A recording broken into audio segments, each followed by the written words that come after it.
call this meeting of the Johnson City City Commission to order for March 24th, 2022. We're meeting at 6 p.m. here in the Commission chambers at the City Municipal and Safety Building. And with that, I will invite Pastor David Randolph from the Colonial Heights Presbyterian Church to come and bring our invocation, if you'll all stand. Thank you all for having me. Let's go to God in prayer as we begin this work. Holy God, as we continue to contemplate this season of Lent, we are mindful of the lengths for which you will go for all of your children. We are floating in the sea of grace greater than we can ask or imagine. So as we gather here this evening, we ask that your Spirit rest upon us as we do this holy work. Almighty God, we pray for your world, which you have made and loved, which you have worked to redeem. We pray for all leaders within the world, leaders of nations and for our own. For your way is a way of wholeness and peace that all the world longs to know, a way of shalom. So guide us all, O God, as we work for common good of all people. Specifically, we pray for those people suffering in Ukraine and ask that you continue to provide comfort there during these dark days. Shorten the distance between us, O God, and compel us to live with compassion so that we might love all who we may encounter.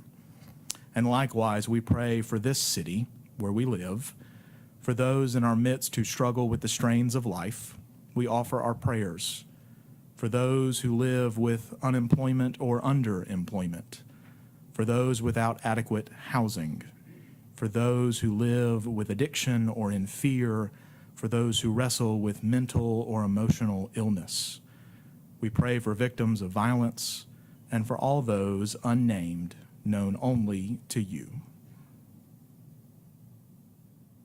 Hear us, O God, for those names held on our hearts, and offer a measure of grace that is needed in life so that we can commend these prayers to your care. And finally, O God, we pray for all of us, for you have called us to live and serve in your name, to live lives marked by grace, sustained by your power, to be a blessing in this community. We all need to be inspired and sustained, and so we give you thanks for the communities that we are a part of that have guided and nurtured us here. Let your work be done in this place, O God, for it's in your Son's name we pray. Amen. If you'll turn and face the flag. I pledge allegiance to the flag of the United States of America and to the republic for which it stands, one nation, under God, indivisible, with liberty and justice for all.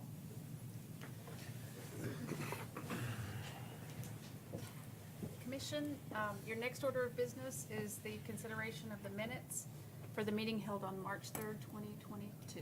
Are there corrections or modifications? Or a motion to approve? So moved.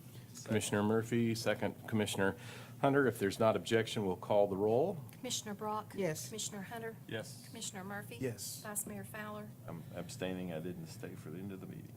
Mayor Wise? Yes. Thank you. Commission, your next order of business is a proclamation recognizing Helen Martin for being chosen as the district level teacher of the year for 2022-23 for grades 5 through 8, excuse me.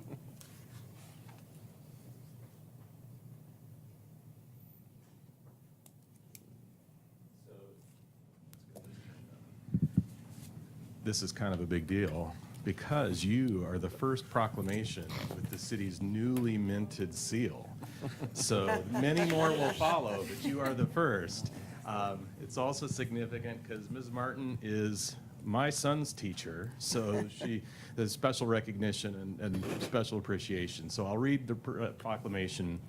Whereas Helen Martin currently serves as a math teacher at Liberty Bell Middle School, entering her third year at Liberty Bell after serving over a decade in the classroom in Sullivan County.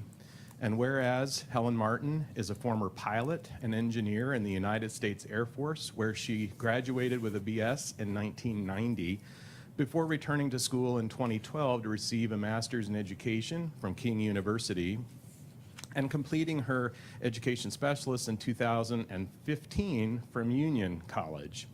Whereas outside of school, Helen Martin leads community efforts, including raising funds for children in need around Christmas, and annually supports the Adopt a Veteran program from the VA hospital.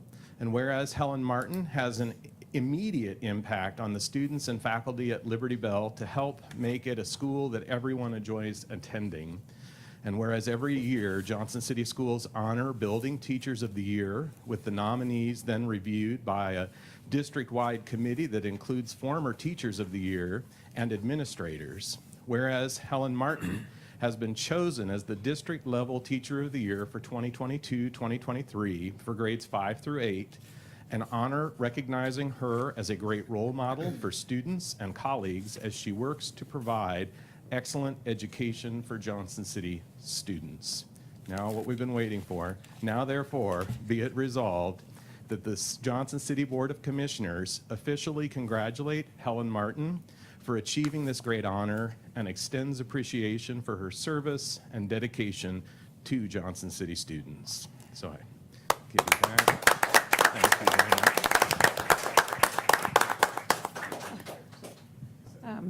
It is a great honor to be a teacher in Johnson City Schools and to be part of our future. And I love my job. I have a passion for math, and I have a passion for 8th graders, which I know is kind of crazy, you having one. But I'm just so happy to go to work every day and be a part of being around such great kids in a great system with such great support. So thank you. Thank you very much. Congratulations. Thank you. Yeah. Thank you for everything.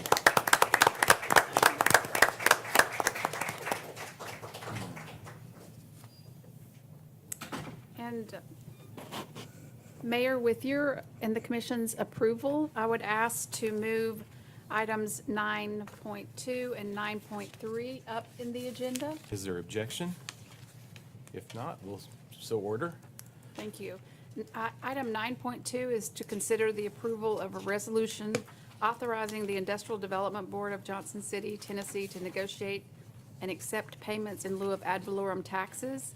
And item 9.3, which will require a separate vote, is to consider approval of a resolution authorizing the City of Johnson City, Tennessee to enter into a development agreement with LHP Development LLC and Johnson City Development Authority regarding affordable housing in the city. And I will just open this up by saying, since I have been on board, the commission has requested that the staff work with LHP, with the Johnson City Housing Authority, or excuse me, the JCDA, as well as the IDB, to put together a development agreement and the other associated documents. I'm very pleased to have the team that has worked diligently to pull this together. I have a lot of confidence in the JCDA in moving forward, as well as in LHP in doing their work. So at this time, I would ask Hank Carr, the chair of the JCDA, to come up and to present information for you regarding this item.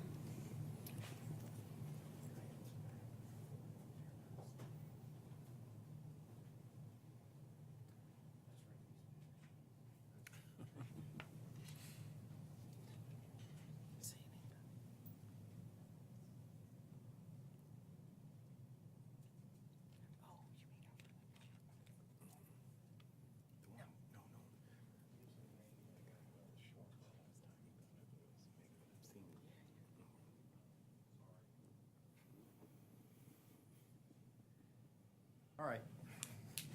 It's all good. Thank you. You can do it. Yeah. It's all good. Well, sure, you go ahead and just take her over there, whatever you need to do there. I'll keep moving while she works on this. It's fine. Thanks a lot. My name's Hank Carr, 3326 Bondwood Circle here in Johnson City. And I come before you tonight as the chairman of the Johnson City Development Authority. That's a privilege. I've had a chance to serve on this board for 2 years. But I do come here tonight with Tish Olden, the executive director, Robert Williams, who has had more to do with this process than I have from its inception. And he's here to really kick us off tonight. But I wanted to just open with just a minor comment, which for me is pretty important. Born and raised in Johnson City, moved back here 24 years ago, and people often asked over those 24 years, hey, what's the future of the John Sevier? What's going to happen here? How do you improve the John Sevier? And what I would say to you tonight is there's a two-step process to that answer, and many, many years of work has gone into this, but truly the last 2 years. And there's two things that have to happen. The first thing is that we have to address a solution for the residents of the John Sevier. And then we can begin to address the future of the John Sevier. So I'm going to ask Robert to come up. Perfect timing. Technology is a great thing, isn't it? Mr. Murphy gets a vote in how things go. Robert, I'm going to turn it over to you, and then I'm going to pick it back up in just a minute. Thank you, Hank. Yeah, you're welcome. Perfect. Thank you for allowing me to be here. I'm Robert Williams, 122 Blackthorn Drive, citizen of Johnson City. I serve and have served on the JCDA for a number of years, and I'm here to represent not only our current board, but our past board, our staff, our small but spirited and very wonderful staff that we have. And I'm representing hundreds of hours that we have put into this project. And as Hank said, from the beginning, our focus has been twofold. First, it has been what's best for the residents of John Sevier. And secondly, what's best for downtown Johnson City. And we knew this project was going to be extremely difficult, but we knew that we were the right group to take it on and that we were up to the task. So I'm going to start a little further back than this slide here. So back in September of 2018 is when the JCDA put on a backup offer to purchase the property. The offer that was ahead of us was a group from out of town. They very well could have been very capable.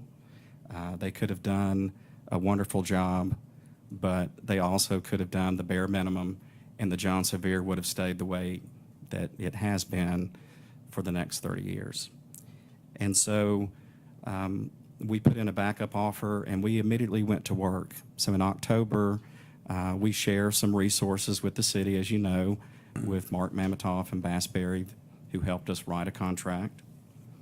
And when you try to purchase a HUD property, and I say try specifically, is because you have to be approved by HUD to do so. And we are not experts in HUD subsidized properties. So we engaged a firm called Recap Advisors out of Boston, very, very capable and wonderful firm, to help us through this process and to start our due diligence. We also engaged an attorney firm in D.C., Hessel, Eluse, and Newen, who specializes in HUD transfers. And we engaged one of the premier consulting firms, the Gill Group, to do a property needs assessment, or PCNA, to evaluate the property and what capital needs that needed to be done. Gates Dunaway was our contact at Recap Advisors, and you'll hear more about her very shortly. So in the fall of 2019, we went to work. We had a lot of due diligence. There's a tremendous amount of time and paperwork, thousands of paper documents that have to go into being approved by HUD, and so on and so forth. And then in February of 2019, we submitted our HUD contract with the assistance of a council, and we tried to work on financing, hopefully to get a TIF, which made sense to us, but did not make sense to everybody. We then closed on the property in September of 2019, and Gates, who started her own consulting firm, and we enjoyed working with her, and it was much cheaper to engage Gates specifically rather than Recap. And she helped us develop an RFQ for interested parties that were interested in helping us build new housing for the residents. And in May of 2020, we issued the RFQ. We had a number of parties that were interested, and Gates not only helped us write the RFQ, but she was very involved with coming and help us interview, developing a scoring matrix that we could evaluate the firms that did apply and interviewed. And we ultimately decided on a firm called LHP that you all are familiar with. They are one of the premier firms in the country, and they're located just down the road in Knoxville. And they're by far the best in the state of Tennessee. And in October, we executed a memorandum of understanding with LHP. And not too long after that, in April of 2021, we had a change in management at the John Sevier. And this just goes to show what type of company the LHP is. They, and Hank is going to talk more about LHP shortly, but they manage 54 properties, I think it is. And we're the only property that they do not own that they manage. But they are wanted to see this project through, and so they took on management of this. So then in May of 2021, LHP made their proposal, and we hired a firm called National Development Council, and they're nationwide. They have offices in New York and LA and across the country to evaluate their proposal. And they came back and made some recommendations in August. And again, this shows the type of firm that we're dealing with LHP.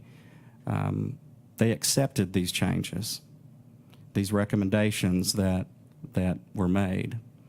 And then LHP, during this process, had been spending a tremendous amount of time, but had found several different properties that they were looking at, and ultimately the one that we felt and they felt was best, they put a letter of intent to purchase this property.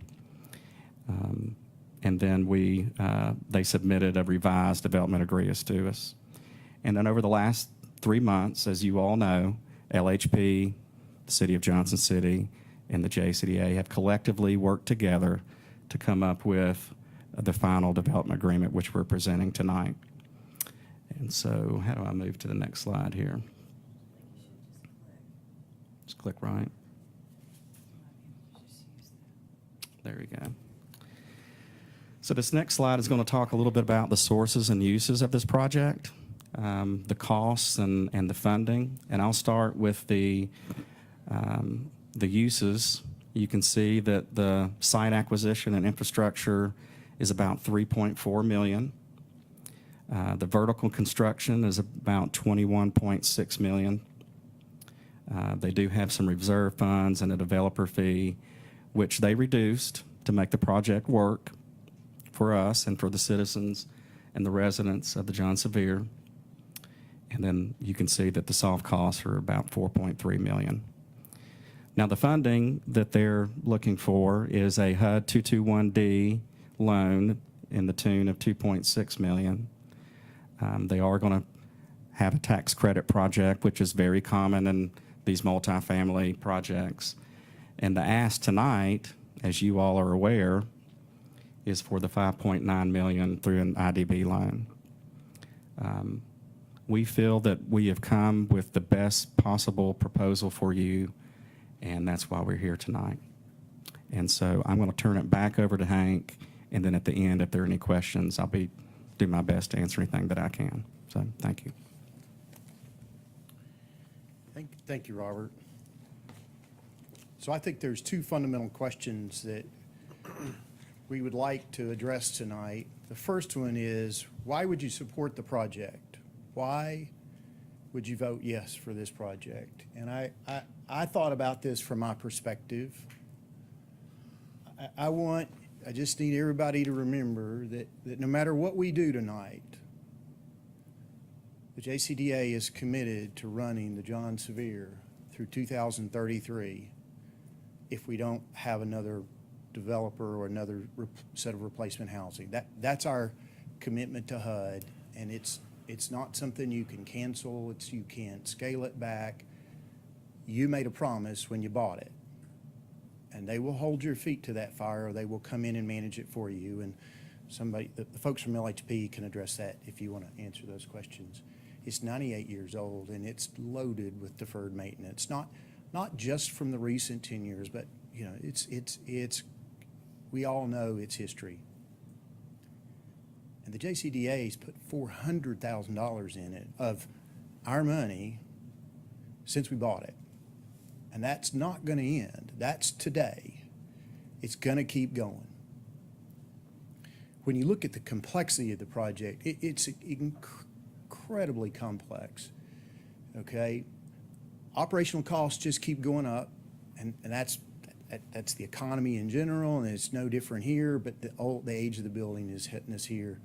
One of the biggest things is it's fixed rent, and again, I'll let, if somebody has any questions, LHP is a better folk to answer that, but you can get some very nominal increases every so many years with a market adjustment, but once you make this application to HUD, your rent's locked in for 5 years. You can't, and it's based on the market rent, so it's looking at all the other rent out there for comparable properties. They don't let you compare it to something brand new that's being built in Knoxville. It's compared to your market. So you've got to live with it for 5 years, and that right there is what changes the deal from a true commercial private investment to, all right, the HUD, it's a different set of rules, and it makes it very complex. Everybody knows what construction costs are doing now. I personally experienced 19% in the past 12 months on 2 projects. Nobody knows what interest rates are going to do, and this Section 8BB transfer is rare, hard, complicated. I mean, we didn't know that when we started, but we learned it pretty quick.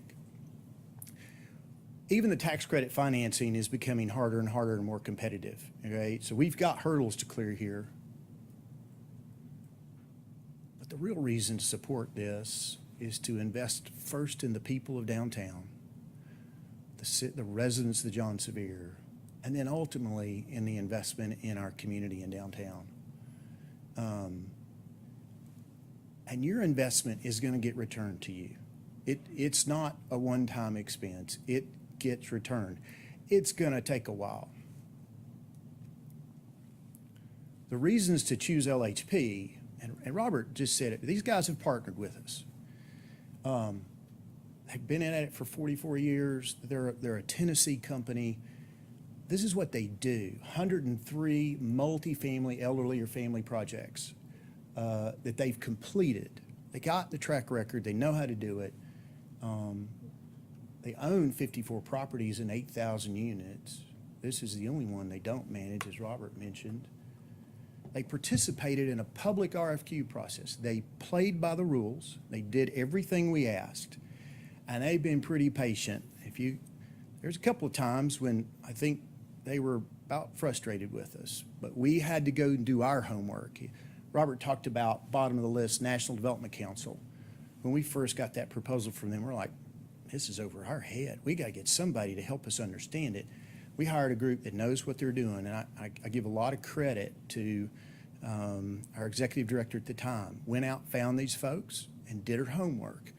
And they answered our questions, and LHP said, yeah, fair, we'll comply with everything. It's been an open book process, and even that wasn't a lot of fun for them. And then just to make sure, I went out and had another firm, Dominion Due Diligence, who does essentially fair market value studies on construction projects, look at the actual hard cost construction costs and said, hey, how does this fit in the box compared to what's going on across the state of Tennessee and the Southeast? And they did that work for us. I feel comfortable making this recommendation to you tonight. Our board has supported it. And, a lot of work. So the JCDA approved it on Monday of this week. We're asking you to approve it tonight. The IDB will take it up next week. If it gets approved tonight, it'll go on to them. And then we'll have a signing party, I hope, sometime later next week or soon thereafter. And we want to do that with the residents of the John Sevier if we can. We've still got a rezoning process to do, and we've got a HUD application to get turned in. And we would like to have had that turned in March, but we're on hold. We've got to get through this step. If I can't answer your questions, I'm gonna turn it over to other folks, LHP or Robert or somebody else. Thank you for giving us 15 or 20 minutes to tell our story over 2 years. So that we don't all pile on at once. Commissioner Hunter, do you have any questions? No, not at this time. Commissioner Brock? Just a comment, and Mr. Carr and Robert and Tish down there, particularly to City Manager Ball and Randy Trivet. I think what y'all have put together here in this last 30 days to 6 weeks have really been very clarifying, and I appreciate that so much. This has been a very complicated, moving target type project for sure. I do want to add one bullet to one of your slides up there that says, why are we doing this, or why should we be doing this? And it's on the investment. You had 2 bullets, people and downtown. And what I'd really like to add on the third one, it's an investment in affordable housing in Johnson City. We'll have 145 new units that folks from the John Sevier have the opportunity to move to, that we all can be proud of the kind of home that they can move into. And I think that's one of the biggest benefits for our city. We all know that there's a shortage of affordable housing. This is replacement. I wish it was in addition to. And we need to, continue to think about how we get more affordable housing in our community. But that, to me, is probably one of the biggest reasons I'm going to vote for this tonight, is that we can address that need in our community, and we all can feel very, very proud of the living conditions that our citizens in need for rent subsidy can move into. Vice Mayor? I appreciate all the work that all of y'all have done. As one of the things when I got on the commission almost 6 years ago, it's hard to believe, anyway, that I really wanted to focus on, because I thought that I moved here in '93 right after the fire that was in that building, and heard about it, and we need to do better for the people that live there. So I think y'all are doing that. I know it's been a long road. We appreciate all the work. I think I'm up to speed on everything you've done, so we appreciate everything, and thanks for explaining it all and bringing it to us. Commissioner Murphy? Yes, I've been privileged to work and serve on the JCDA for going on 2 years, and I've seen committee members work hard to improve the living conditions of the John Sevier community. And I just want to thank the JCDA for all your hard work and diligence and staying with it, not giving up. But to LHP, we must understand the quality of an outfit we got here. They're not just committed to providing affordable housing, but quality affordable housing. There's a lot of developers throwing up houses, and they're not necessarily quality. But LHP can fulfill that need of quality, affordable housing that residents can be proud enough to call home. So I feel good about this presentation tonight, and it has my support. Thank you. Mayor, I thought we were doing questions. Sorry, I do have a few comments.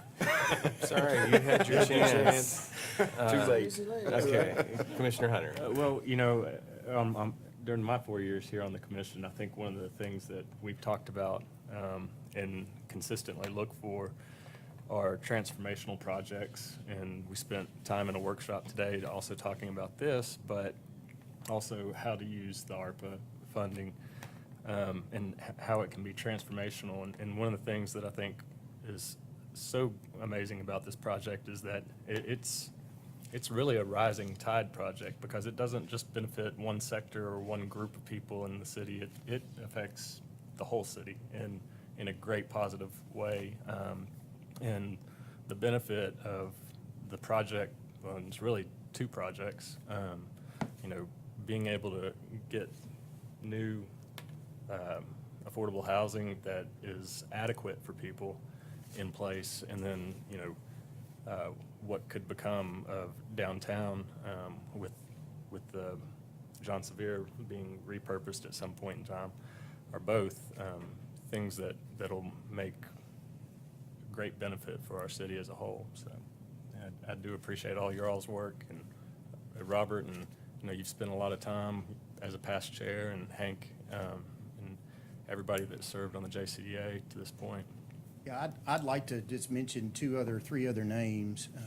Jody Jones has been a trooper in this process, and she cares deeply about the people that are living in John Sevier, and she takes their calls personally, and she returns their calls and addresses them, and it just, participates heavily in it. Two other names that you can't get to here without acknowledging Craig Torbett's contribution. You can't. It's huge. Brent Long.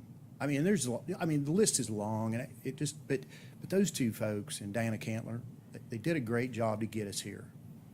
So I appreciate the privilege I get is to stand here, but that list is deep behind me. Any other questions? I'll sit down. Mayor, your turn. I guess I've served on the JCDA board for 3 years, I guess. I came on just as this project was really getting started based on the timeline Robert ran through. I recognize that this is a big number, and it's a number that might cause citizens to rightfully ask questions about. And I think it's important to recognize that it's a loan. We're lending, we're not spending. And I think we're making a significant investment in this housing, and I think that matters. Why would I've heard some say, well, it's a developer. The private sector should take care of this. They should go get a loan at a bank. Well, folks, if the private sector could take care of it, you wouldn't need subsidized housing. And so what we're doing is we're stepping into a gap where the private sector cannot fully function because the free market isn't working in the way we would ultimately hope that it would. And 150 of our neighbors need somewhere to live. And if you've not been in the John Sevier Center, as I have been, you may not know it, but where they're living right now does not reflect the best we can do for them. And so I support this because after 3 years of chasing this down, and one thing I'll tell you, the more you understand about HUD, the less you understand about anything. And so every part of this process has been kind of a journey of discovery and surprise, where it's like, well, we thought we could, no, you can't do that because that's the 8BB subsection C of the document. But what we're embarking upon is a significant investment in our people, a significant investment in a historic structure, and I think it's just the right thing to do. And so with that, I will entertain any other questions or a motion. And we've got two different items, so I think we're really right now considering the IDB authorization, correct? City manager? Yes. Okay, Yes, sir. so we need a motion. Move for approval. We have a motion to approve. Is there a second? Second. A motion and a second. This is on the IDB Payments and what? authorization. Is there discussion on that motion? If not, if there's not objection, Let me just ask our city Okay. manager if she might, for the benefit of the public, what the IDB is. You know, we talking a lot of initials and everything, but what function they have in this process. And I may need some help being new here, but the Industrial Development Board is the tool for us to use to be able to loan money for economic development purposes. So it is our board that we are able to move through and be able to provide the money to, that then in turn becomes the body that loans the money for the project. We pay it to the board, and that's the reason it has to go before the IDB board for final approval. And and I would welcome anyone here expanding more on that, given that I am new. I'm still learning myself, so thank you. It is also a statutory board through the state, and it's made up of our citizens. So I don't know how many are on the IDB board. Does anyone know? Is it 6 or 7? 6. Okay. And so there are friends and neighbors and business leaders in this community who sit on the IDB board who make these decisions. And so they're very committed to this community. They have our back on this for sure. They also handle all of our payment in lieu of tax arrangements, and that's what this particular motion is for. So this entity will be paying annual payment in lieu of tax payments. That are known as a pilot. A pilot. Right. Okay, thank In you. case there weren't enough letters in the slurry here. Okay. So we have a motion and a second. If there's not objection, we'll call the roll on the IDB authorization. Commissioner Brock? Yes. Commissioner Hunter? Yes. Commissioner Murphy? Yes. Vice Mayor Fowler? Yes. Mayor Wise? Yes.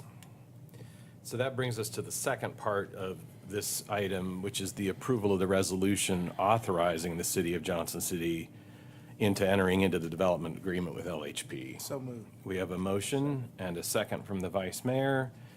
Is there discussion or further questions on the development agreement? If there's not objection, we'll call, I'm sorry? I do, again, this is for the public. Are there just some key elements of this agreement we should probably state so everybody understands what we're agreeing to? Yes, and I would ask Mr. Trivett if he could come through and just provide, I feel like he was wanting to do that. I'd seen the slides, so I knew you needed to go. and as he comes forward, I just want to give a huge shout out to Assistant City Manager Trivett, who has helped in the past 6 weeks since he came on board, and even before, to pull the details of this development agreement together. And he will be our representative in working with the developer as construction moves forward and HUD approval moves forward. But he does have some highlights of the agreement that he would like to go through to make sure that we are being good stewards of the public's money. Thank you. And I appreciate the opportunity. I thought I was going to get by without having to do that. You guys were so kind of go through that, so I got caught in the last second. I will go through it very quickly. As it's already been said, this agreement is between the Johnson City Development Authority, the City of Johnson City, the Industrial Development Board, and LHP, which would be the developer owner.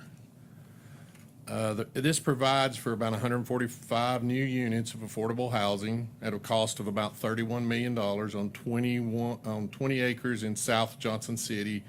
This kind of gives you a plat location for that property out beside of the Food City on South Rome.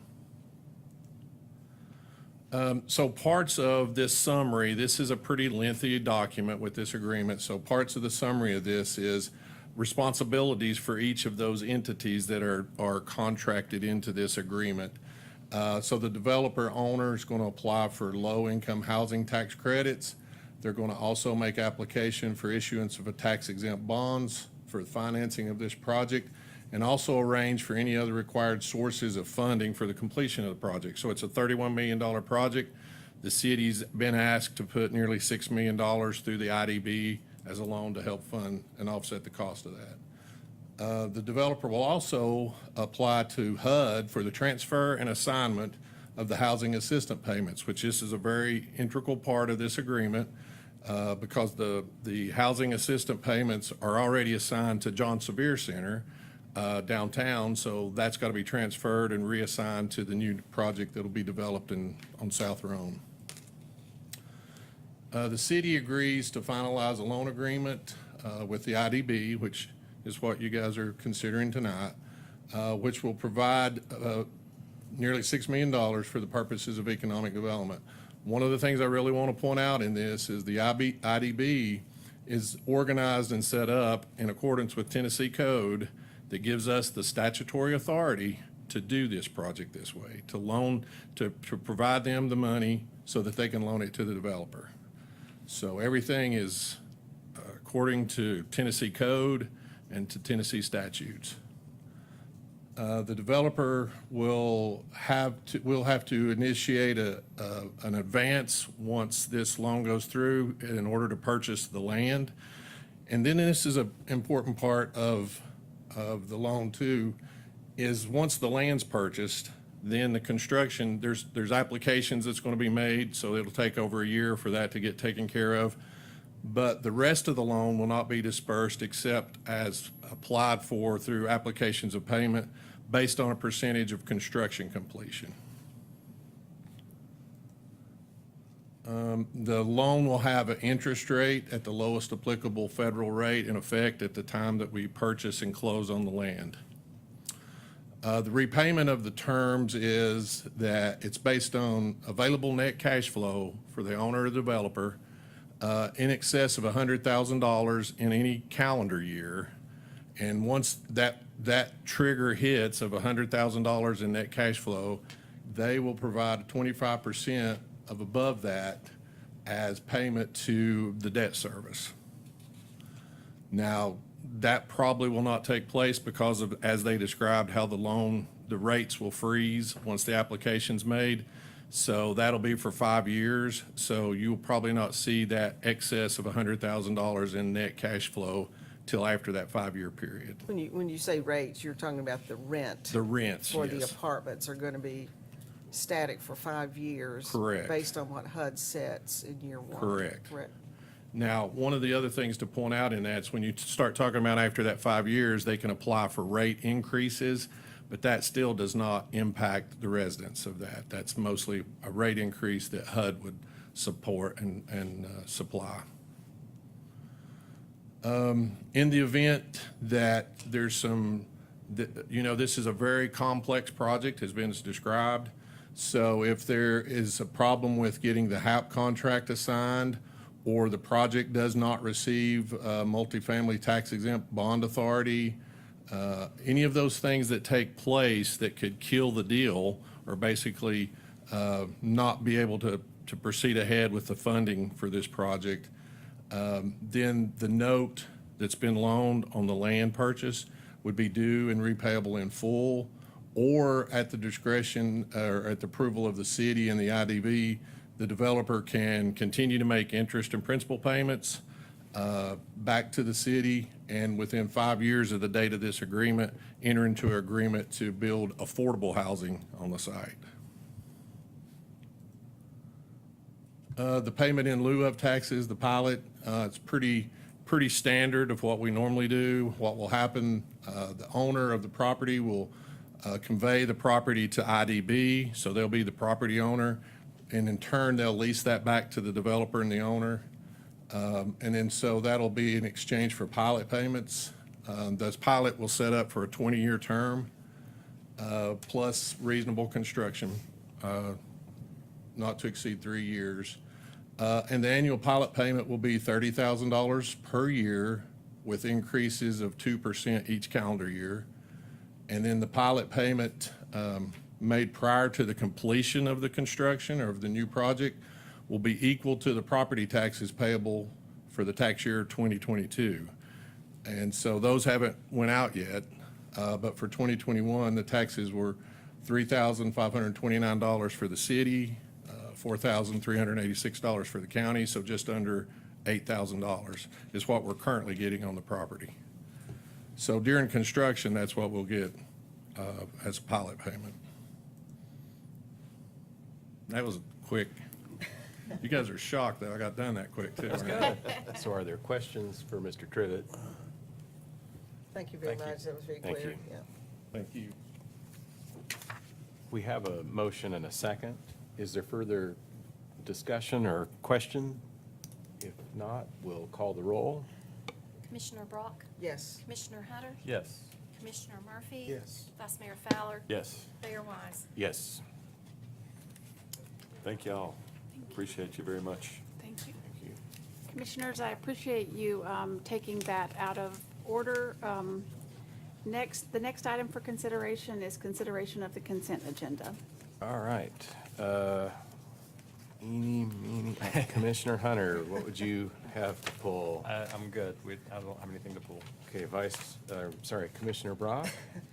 Just a couple of items, 5.1.3 and 5.1.7 and 5.2.3. All right. Vice Mayor, None for me. Commissioner Murphy. Yes, sir. I would like to pull 5.1.2. Which one? 5.1.2. Yes, Is anything else? that's it. Okay. Yes,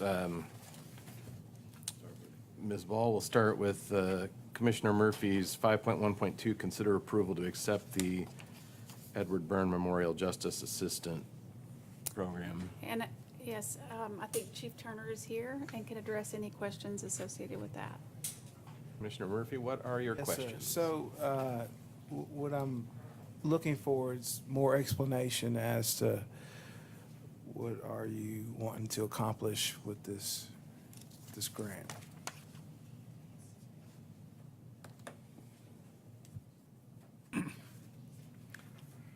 Commissioner, as you know, and we've discussed, I think, before, the Special Assistant United States Attorney that we have had with the U.S. Attorney's Office, who prosecutes cases inside Johnson, or cases originating in Johnson City. And most of those cases are drug trafficking cases or violent crime cases, often involving guns. And we've had a Special Assistant United States Attorney in that office since 2007. Part of the funding for that special U.S. attorney came through grant funds. Since that time, since our last special U.S. attorney has worked for us, that employee was a contract employee, and we have since hired a new attorney who actually starts Monday, but they will be paid with through the city, so they will be a city employee versus a contract employee. And with that being said, the grant funds that were allocated to pay part of that salary, we have, or we're going to ask our grant manager to allow us to buy equipment that will support that function. So it could be surveillance equipment, it could be cameras, it could be recording equipment, things of that nature, to work these cases, and the special prosecutor would prosecute those cases. So we're just taking those funds that we would allocate to his or her salary, and we're going to buy equipment for the department to support that mission. Yeah, that makes sense. Thank you. Yes, sir. Thank you. Are there other questions from others on the commission? Thank you, Chief. Next one is 5.1.3, FTD Area Agency on Aging Grant. Commissioner Brock, do you have specific Yeah, questions? so I asked Debbie Fogel to come up. I think we probably have one of the best senior programs of anywhere. And a lot of it has to do with this young lady standing in front of us. But this is a grant through the First Tennessee Development District is submitting on our behalf for Right. for our senior participants. Could you just give us a little bit of an overview? This It doesn't is have to last just an long. annual, this is a grant we submit every year, Mm-hmm. and we've received. It is helping to provide some of our services that we do at the center, Mm-hmm. but mainly for our in-home coordinator. And this in-home coordinator is our employee, but she really reports both to us and also to the agency. This is the one who provides in-home care, provides coordination for getting services to our people that are homebound and also are in need of services throughout the community and how to get those services. This also provides some transportation for personal care shopping that we do every Friday to pick people up who are low income, mostly at Watauga Square apartments, and take them to Walmart shopping and then come back. So that's the majority of what these funds are used for and the grants used for. Thank you. Thank you. Thanks a Are lot. there other questions for Ms. Vogel? Thank you. Thanks. The next is 5.1.7, the approval of real property purchase and sale agreement between the city and the town of Unicoi. Mr. Stahl, do you have any specific question he should address? I've talked with Mr. Stahl about this as well, but just, we are selling a portion of Buffalo Valley Golf Course to the town of Unicoi. Yes, ma'am. And they're going to put like emergency services. Yeah, just to give you some background, about nearly 18-plus months ago, the town of Unicoi approached us about a possible interest in us disposing of a 2-acre maintenance facility. Most of the land, it is 2 acres, but there's an embankment, and it's our maintenance building at the golf course. They asked if we would be willing to sell it. The prior city manager asked us to get an appraisal, which we did. The intent of the purchase is, as you stated, to, my understanding, put a rescue squad extension, an additional station out there. And so we identified an appraiser, got an appraisal, conveyed that in 2020 to the town of Unicoi, and about 3 months ago or so, about the end of December, they expressed an interest in moving forward and purchasing this property for the stated appraisal amount of $210,000.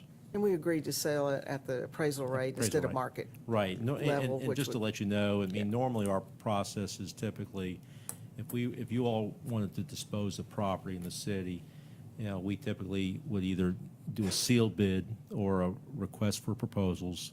And in the case of a public use, a public benefit, they approached us, and we have in the past conveyed property or surplus property in some cases to nonprofits and/or other governmental entities for just a direct purchase with a stated amount. I don't think it's the right thing to do, and I know they'll put it to very good use and That's our understanding. support the citizens out Yes. there. Thanks. Sure. Questions for Mr. Stahl? All right, thank you. The last item pulled is 5.2.3, limitless lawn service, earth effects, and DMJ mowing zone mowing contract services. Hello, Mr. Best. How are you? This is my last one. I'm actually just using this as a time to kind of challenge us. I think over the course of 3 years, we'll be close to $1 million of mowing contract for our green space throughout the city. So I just wanted to suggest that we take some time to think how we might plant more pollinators to reduce the amount of mowing we have to do. I think it would be of benefit in many ways, but that's just my encouragement for us. And I couldn't let you sit down, in particular with Mr. Penzola sitting there, without representing former Mayor Jeff Banyas to make sure the About to mowers. channel it. Pick the litter up before you run the lawnmowers over Pick it. up the litter before they cut It it is, up. it is definitely in the specifications Yeah. for sure. But I'm imagining that just the cost of mowing is going to go up with the cost of fuel. Well, it did bid when fuel prices were up, but they are relatively flat.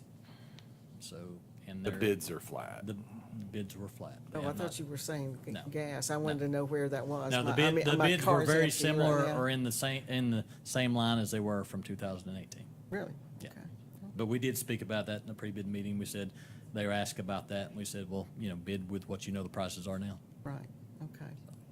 Okay, we want to see some sunflowers around, or at least I do. I do know that we do have a couple of landscape beds that we're working on implementing this year, so. Thank you. All right, thank you. Thank you. All right, that was all we had pulled from the consent agenda. Are there any other items or a motion to approve the consent agenda? So moved. A motion and a second from Commissioner Hunter. Call the roll. Commissioner Brock, Yes. Commissioner Hunter, Yes. Commissioner Murphy. Yes. Vice Mayor Fowler, Yes. Mayor Wise. Yes.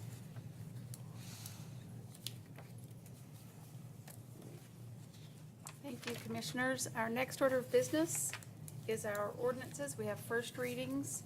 Item 6.1, Ordinance 4807-22 is an ordinance to rezone .885 acres at 11105 Emeryville Road from R2 Low Density Residential District to R2C Low Density Residential District to create 4 single-family lots. Good I'll turn it over evening. to Whitney. I will try to make this very brief. It's a pretty simple request with a bit of history. So this is the area where they propose to have a rezoning in order to subdivide.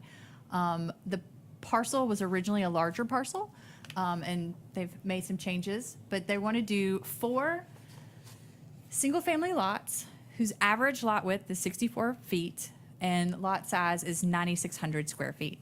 So in our handy-dandy R2 chart that we come back to from time to time, this is one where the flexibility of the R2 in the A, B, and C is being utilized, where the lot size is more like an R2B, but the lot frontage is an R2C. Now, I said that there was some history with this, and in the public hearing, you'll hear some about it. But this developer has worked with the community several times. We've had 3 different neighborhood meetings. His original proposal was for multifamily. And as he's worked with the community, he has tried to figure out how to use, the original lot was much larger, and he sold half of the lot to an adjoining property owner. And so the request became smaller. So we had another neighborhood meeting. And so this is just kind of a map that has been approved and a plat that's been approved saying that this lot has been sold. And this is what we're looking at. The future land use calls for this to be residential, and this would comply with that. If you haven't been out to the site, this is some perspective from Embryville Road, looking towards the property, and then looking from the property outwards. This is, that back half is the part that falls off is the part that was sold. And I'm available for any questions. How was the neighborhood response at the subsequent neighborhood meeting? So the neighbors were receptive for moving from multifamily to single family. However, they still have concerns about the lot sizes. Their lots are around 15,000 square feet and 90 feet wide, which is a typical subdivision back in the 50s and 60s when that subdivision was created. So they will come out and speak at the public hearing because they have been very active and vocal. They appreciate that it is single family, and they would wish that it would be larger lot sizes. They also had some concerns about whether it would be some things that we really are out of our control, whether if he develops them himself, sells the lots, rental versus home ownership. Those are some things that are really outside of the purview. So. Thank you. Ms. Hodge, on R2C, do we have any limitations on the size of the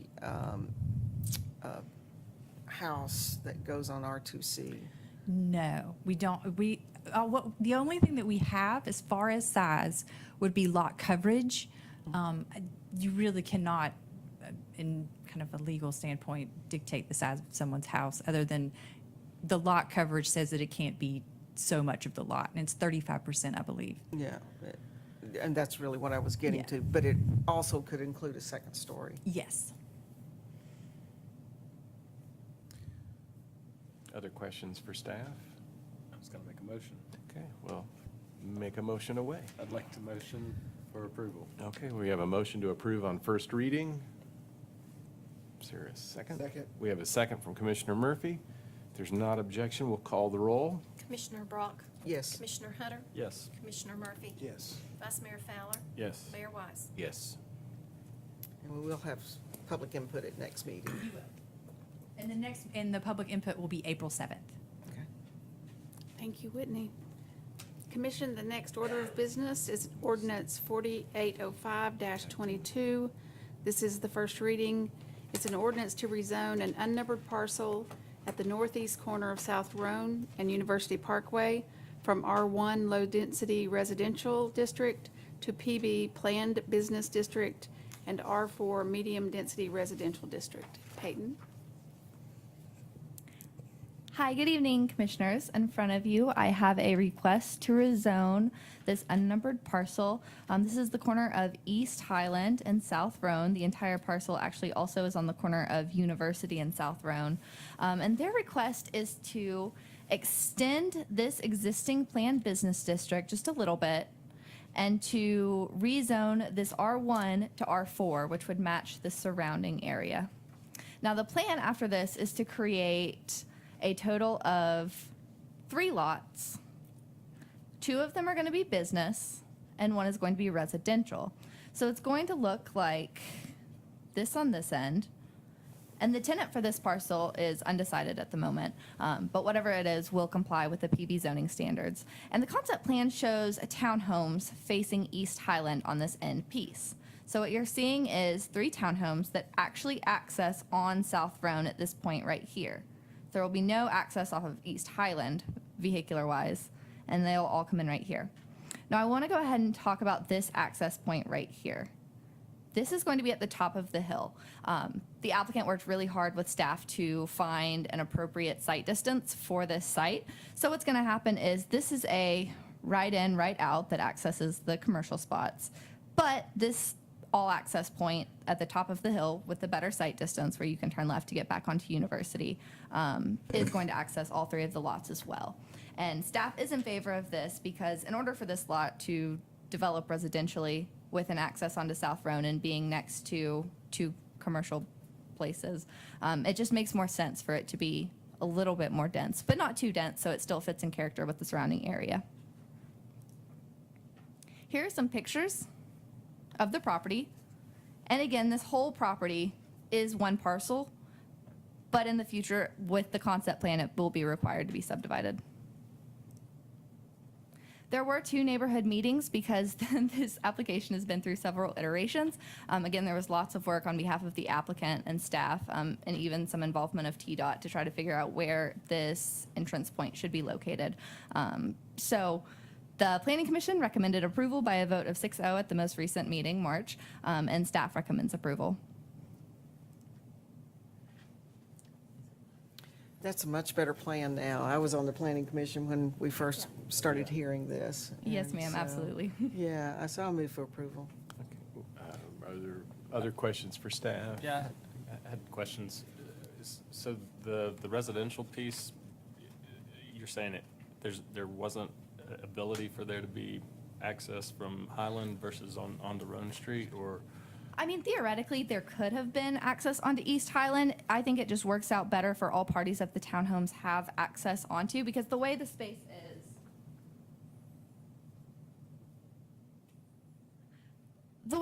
is, it would be more difficult to get a driveway on this side, and it looks better facing a residential area to not have, the interrupted vehicular access. So they put the parking in the back, and then this way also the parking acts as a buffer to this neighboring commercial parcel, in addition to the buffer requirement that is there. Are there other questions? We have a motion. Do we have a second on first reading? I will second. We have a motion and a second. If there's not objection, we'll call the roll. Commissioner Brock? Yes. Commissioner Hunter? No. Commissioner Murphy?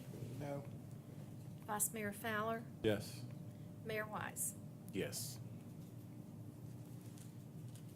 That was interesting. Commission, your next order of business is Ordinance 4803-22. This is the second reading and public hearing. It's an ordinance to rezone 109 Memory Gardens Road from R0-1 High Density Residential Professional Office District to B4 Planned Arterial Business District. Again, good evening, Commissioners. Last presentation was by Mrs. Hodges, so I think that you guys got a really great example, but I'm going to go back through it since it is public hearing tonight. So again, this was for request to rezone approximately 5.5 acres from R01, which is a high-density residential professional office district, to B4 to construct a 25,000 square foot bank. As you can see right here, this is the site plan. It does meet all of staff requirements. So the building will be, as you can see, this is the lot. The building will be back towards this end. It's right off of the interstate. Currently, the site is vacant, and the future land use map does indicate that it should go commercial, so this is in line with the future land use map. Here are some current photos of the area. And there was a neighborhood meeting. No one was in attendance. The Planning Commission recommended approval by a vote of 9-0, and staff recommends approval as well. Yeah. So are there questions for staff before we open the public hearing? If not, we'll open the public hearing on the rezoning request, on the ordinance to rezone 109 Memory Garden Road. Anyone wishing to speak for or against is invited to come to the podium, but please one at a time. Tom said no. So I Okay. guess All right, we'll close public hearing and turn to the commission. Are there questions? Are you ready to make a motion? move for approval. Second. We have a motion and a second to approve on second reading.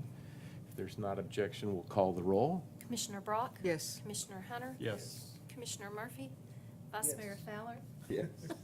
Mayor Wise? Answering for- You got 2 votes. Thank you. The next order of business is the consideration of ordinance 4802-22, the third reading and public hearing, a request to assign zoning of RP2 planned residential to approximately 2.33 acre territory located at 1493 Becky Drive. Peyton? Good evening again, Commissioners. We are at the final step of the annexation process. So tonight is going to be the zoning assignment and public hearing, and then the final resolution, which is the official annexation, along with the plan of services and the public hearing for that as well. So the next two items on our agenda are the same topic, just two different moves. Correct, yes. So this one is going to be for the zoning, and then the next one is for the annexation and plan of services. And again, just to go back over this request, it's at 1493 Becky Drive. There is a 0.33 acre piece of the property that is currently in the city limits, and they are requesting to annex this 2.33 acre territory right here. Now, the request of RP2 does match the existing piece that is in the city, and it matches the surrounding area. The future land use map proposes that this site go residential. Staff recommends approval, and Planning Commission recommended approval. Are there questions for staff? We have public hearing as well, so I'll open the floor to public hearing on the zoning assignment. Anyone wishing to speak for or against? Well, all right. Hey, Commissioners. If you give your name and address, please. Yes, Andrew Pizzacano. I'm requesting for that annexation and hope that you guys can approve it in the final third hearing. And, well, I guess that's all I have to say. Hopefully no one swarms up here and tries to disagree with it. I think you're okay There's, with that. there's some dogs out there that are gonna come So- in there. So to be clear, you're for it? I guess I'm for it, I Okay. have to say. All right. All right, thank All you right, so much. Thank you. If there's no Is he a one, resident? He's a veterinarian. He's wanting to be. all right, so we'll close public hearing on the zoning assignment, and we can turn for action on the final resolution and plan of services, unless, do you need to add anything further to it, or can we run full Nope, I steam mean, ahead? Okay. same information for that one as well. Okay. Is there a motion on the final resolution and plan of service? Move for approval. I have a motion and a second from Multiple places. multiple people. Is there further discussion? If not, we'll call the roll. Commissioner Brock? Yes. Commissioner Hunter? Yes. Commissioner Murphy? Yes. Vice Mayor Fowler? Yes. Mayor Wise? Yes. Thank you, Commissioner. Congratulations. Thank you. Commission, your last order of business is to consider approval of an authorizing bond resolution. This was presented to you prior, and so we would be asking if you have any questions or to take action on it. Are there questions of staff on the bond resolution? Can we pull the PowerPoint up on it? I'm just kidding. Everybody's trying to figure you out. Turn I his would move mic for off. approval. Okay, we have a Can I move for motion. Yeah, the approval real vice quick? mayor's making a motion to approve. Is there a second? Second. Okay, we have a second from Mr. Pull the PowerPoint up. Is there further discussion, or we'll call the roll? Commissioner Brock? Yes. Oops, sorry. Commissioner Hunter? Yes. Commissioner Murphy? Yes. Vice Mayor Fowler? Yes. Mayor Wise? Yes. Thank you. Oh, we've already done Now that, that too. begins, just as a, at that point, now you have to,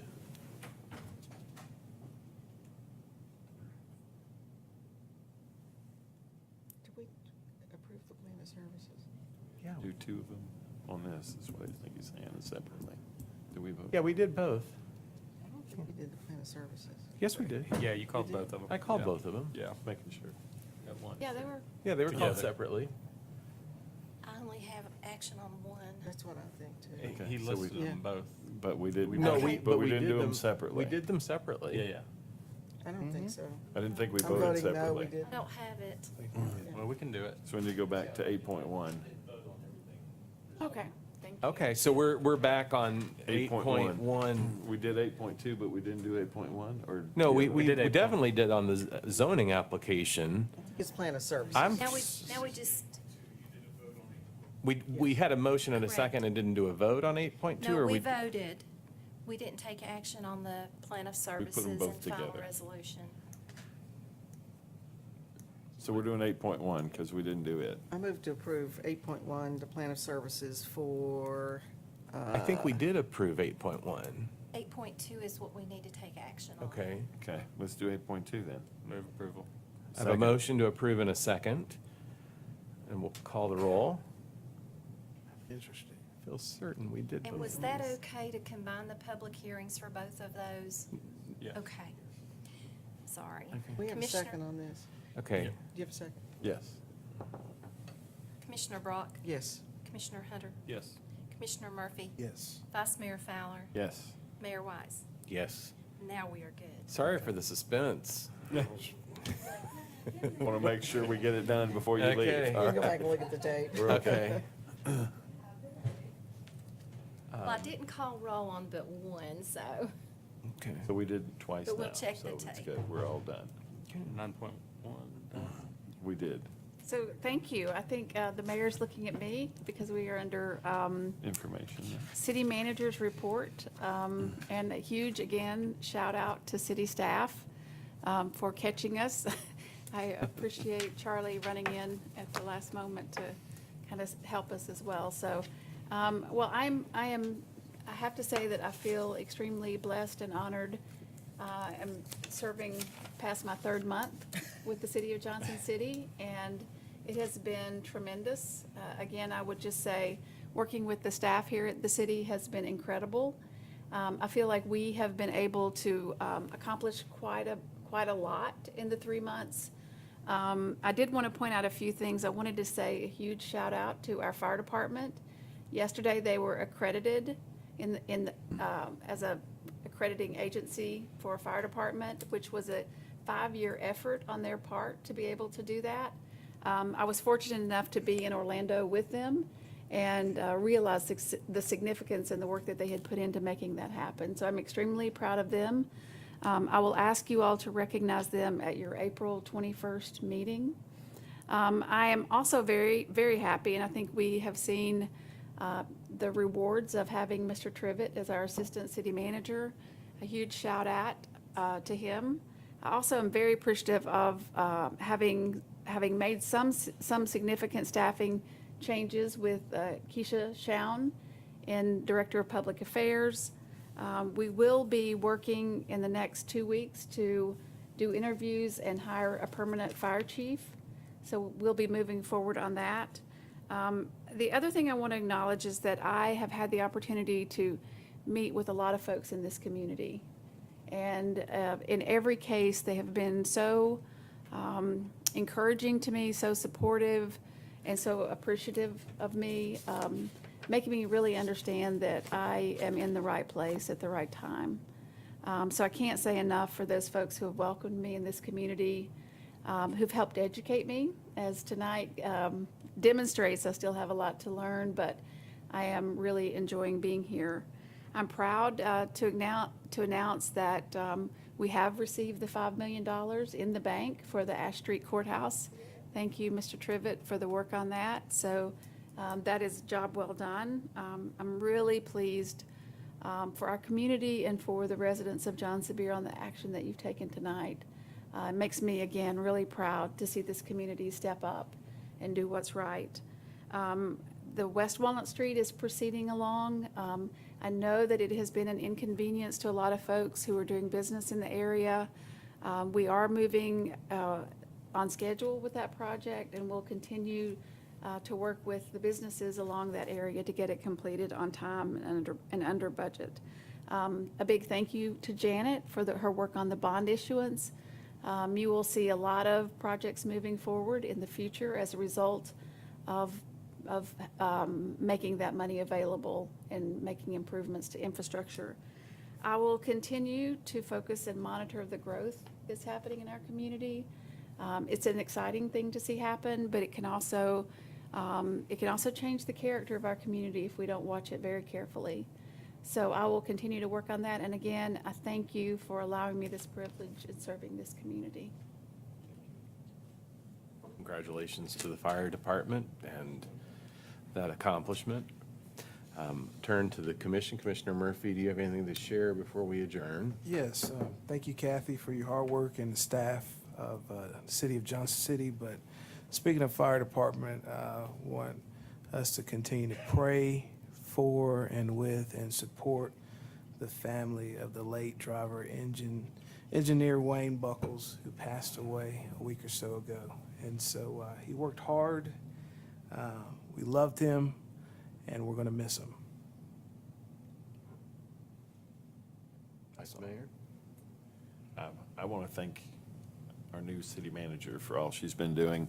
When we talked, when she was interviewing, I told her some of the things that I thought were really important that we need to do in Johnson City. And when she got hired, I talked to her about them again. And every one of the things that I've talked to her about, she has been working on diligently. And I respect her so much for doing that as soon as she got here. And she's done a lot in her 3 months. So thank you so much for doing that. Thanks. Commissioner Brock? Well, I'll echo what Vice Mayor Fowler said. You have a list. I don't know how many black books you go through in a month, but I know you take a lot of notes, but those notes turn into action through our employees, which is great to see. I see a lot of smiling faces around City Hall and outside of City Hall, so thank you so much. It's certainly a delight. We hear the same things from the community about you, so if that makes you feel better, it's all good. You know, your comments on growth are really, really going to be important for this commission. I spent one day last week in Pigeon Forge. Okay, need I say more? And so our infrastructure has to be able to handle growth at the same time that we're improving and upgrading all along. So being very smart about where we try to guide developers and all, I think is going to be very important to us. But it's not only that, it's the culture as well. We have a lot of people moving in, and so coming in from a lot of other places that is who they are. And we want to have a really, I think, purposeful way of introducing them to who we are here and how Johnson City and Washington County became the great place that it is. And so I think that's going to be an ongoing challenge we need to make sure that we stay in touch with. I think, at least last count, we have 4 new restaurants coming to downtown. We have the old Tupelo Honey, which is going to be an exciting place. We just saw where Sahib's owner, Vic, I never can say his last name, has bought the old Willow Tree, is going to be putting in a Mexican restaurant there. Just down the street from that's going to be the Black Olive. And there's one more. Probably across the street there, then next to Yahoo, perhaps maybe another one of the old free service. So there's going to be a lot of activity downtown, which brings us to parking. And so I hope that certainly is on one of our our agenda items to start looking at that. And I think you had suggested at some point in time to bring somebody in for a parking study and see what we need to do, but that's all. Thank you. Commissioner Hunter? Nothing to add. Nor do I. So this meeting will stand adjourned.